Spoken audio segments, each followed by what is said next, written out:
Miles and മെമ്മറീസിൻ്റെ പുതിയൊരു എപ്പിസോഡിലേക്ക് എല്ലാവർക്കും സ്വാഗതം. ഇന്ന് നമ്മൾ എത്തിയിരിക്കുന്നത് പോർച്ചുഗലിൻ്റെ തലസ്ഥാനമായ ലിസ്ബണിലാണ്.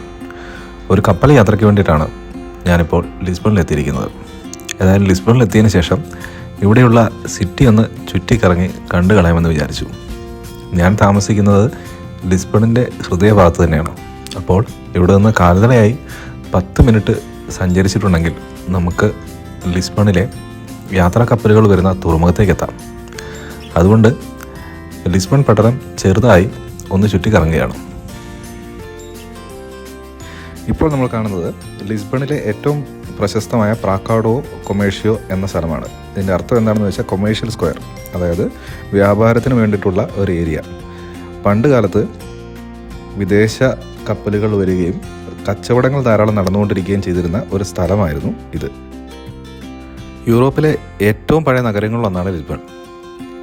മറ്റ് യൂറോപ്യൻ നഗരങ്ങളെ അപേക്ഷിച്ച് വളരെ കളർഫുള്ളായിട്ടുള്ള കെട്ടിടങ്ങളും നിർമ്മിതികളും നമുക്ക് ലിസ്ബണിൽ കാണാൻ സാധിക്കും. ഇത് അത്തരത്തിലുള്ള ഒരു പ്രാചീന നിർമ്മിതിയാണ്. ഇത് സിറ്റിയുടെ ഏകദേശം ഒത്ത നടുക്കാണെന്ന് തന്നെ പറയാം.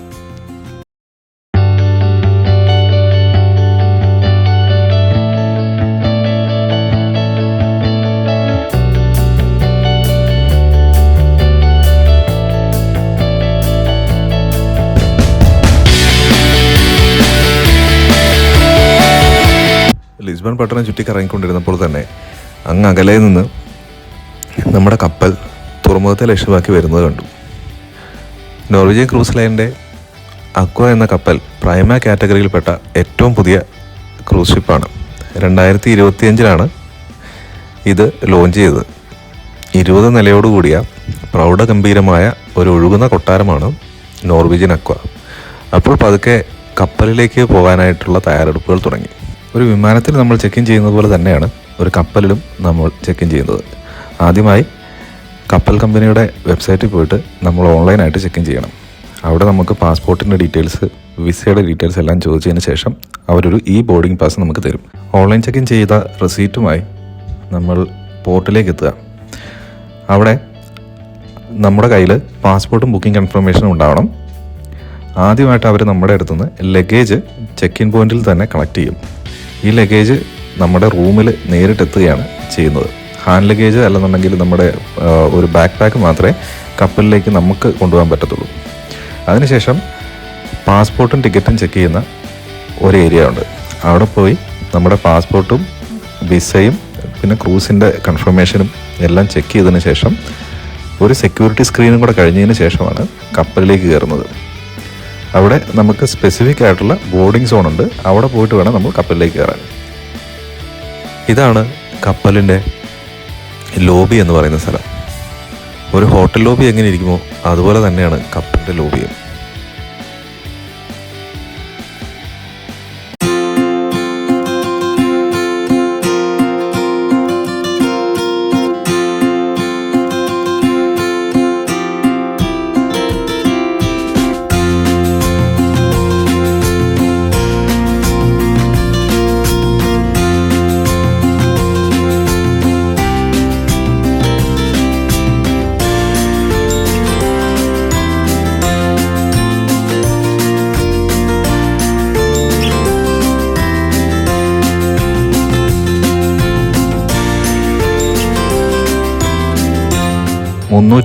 മീറ്ററാണ് ഈ കപ്പലിൻ്റെ നീളം.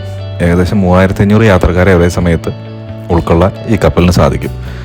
ഇവരുടെ സേവനത്തിനായി ഏകദേശം 1400ഓളം ക്രൂ മെമ്പേഴ്സും ഈ കപ്പലിലുണ്ടാവും.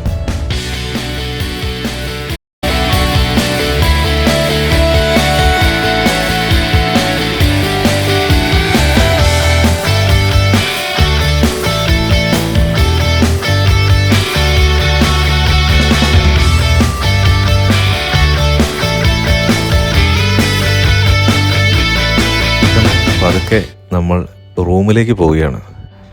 എൻ്റെ റൂമുള്ളത് 12ാം നിലയിലാണ്.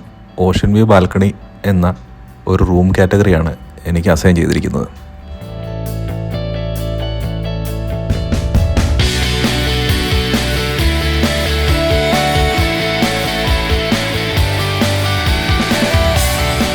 ഇതാണ് ഞാൻ ബുക്ക് ചെയ്ത ക്യാബിൻ.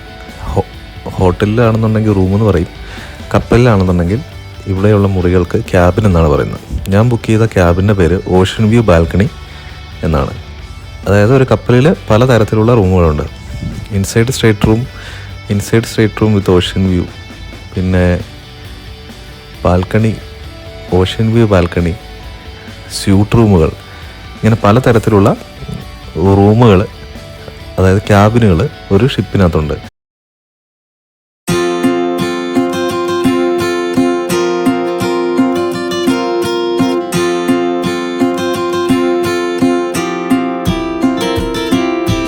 ഞാനിപ്പോൾ നിൽക്കുന്നത് ഈ കപ്പലിൻ്റെ ഏറ്റവും മുകളിലത്തെ നിലയിലാണ്. ഇവിടെ നോക്കിയാൽ നമുക്ക് വിശാലമായ കടലും അതുപോലെ തന്നെ ഇതിൻ്റെ മുകളിലുള്ള സ്വിമ്മിംഗ് പൂളും കാണാൻ സാധിക്കും.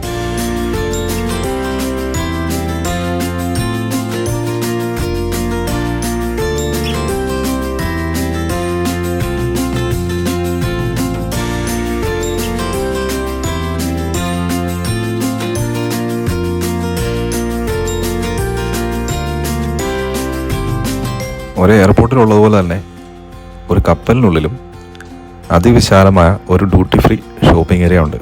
അതാണ് നിങ്ങളിപ്പോൾ കാണുന്നത്.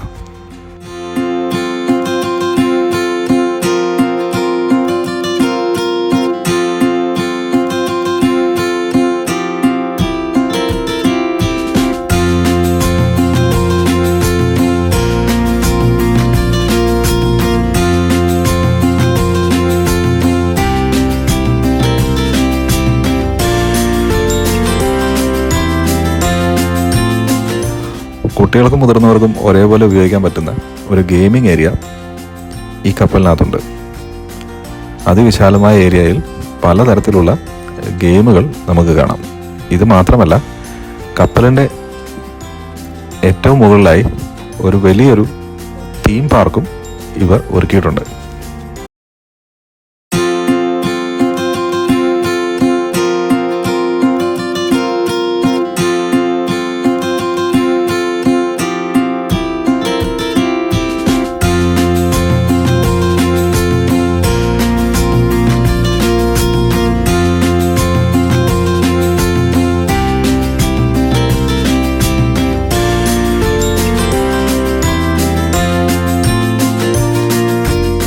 ഇത് കപ്പലിൻ്റെ ഒരു ഒബ്സർവേഷൻ ലോഞ്ചാണ്. എയർപോർട്ട് ലോഞ്ചുകളെ അനുസ്മരിപ്പിക്കുന്ന വിധത്തിൽ ഒരു വിശാലമായ ഏരിയ. ഇവിടെ 2 റെസ്റ്റോറൻറ്റ്സ് ഉണ്ട്. ആഹാരം വിളമ്പുന്നതും മദ്യം വിളമ്പുന്നതുമായിട്ടുള്ള 2 റെസ്റ്റോറൻറ്റ്സ്. ഇവിടെ ഇരുന്നുകൊണ്ട് പുറത്തെ കാഴ്ചകൾ ആസ്വദിക്കുകയും ഇവരുടെ രുചികരമായിട്ടുള്ള ഭക്ഷണം നമുക്ക് കഴിക്കുകയും ചെയ്യാം.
ആഡംബര കപ്പലുകളിലെ ഒരു പ്രത്യേകത എന്താണെന്ന് വെച്ചാൽ വിവിധ തരത്തിലുള്ള വിവിധ ക്യുസീനുകളിലുള്ള ധാരാളം റെസ്റ്റോറൻറ്റുകൾ നമുക്ക് കാണാൻ സാധിക്കും.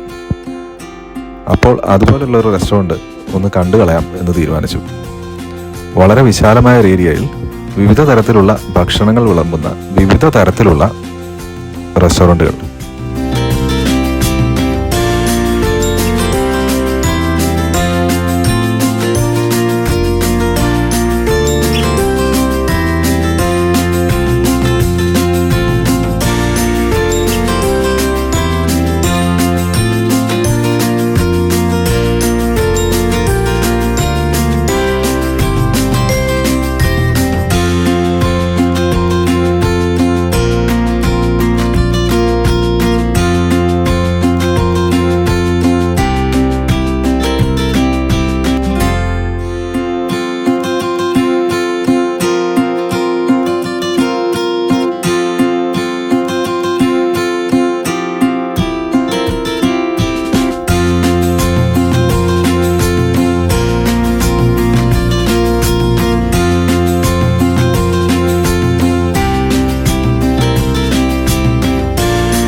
മൈൽസ് ആൻഡ് മെമ്മറീസിൻ്റെ ഈ ഒരു എപ്പിസോഡ് എല്ലാവർക്കും ഇഷ്ടമായെന്ന് വിചാരിക്കുന്നു.